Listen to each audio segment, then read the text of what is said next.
When talking about big data, we hear people characterize it as unruly. How do you tame something that's unruly?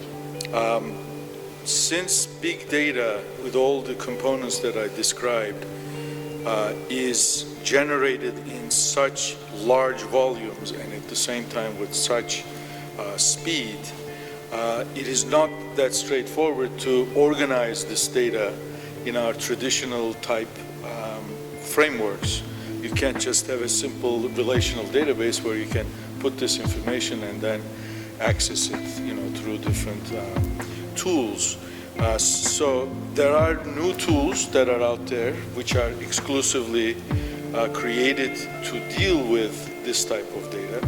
I mean, we're talking about a lot of raw information that is coming from various different sources. So there are a lot of ways to capture this information and store it, and these are not really the traditional ways.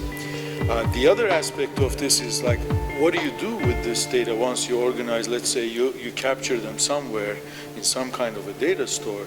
So what do you do with this data? And that's where the analytics component comes in. You really have to utilize some data mining, data exploration methods, mostly coming from the statistical disciplines, where you can actually run some data mining exercises in order to find patterns, find interesting trends, and find relationships between the different components of this data that you're trying to analyze.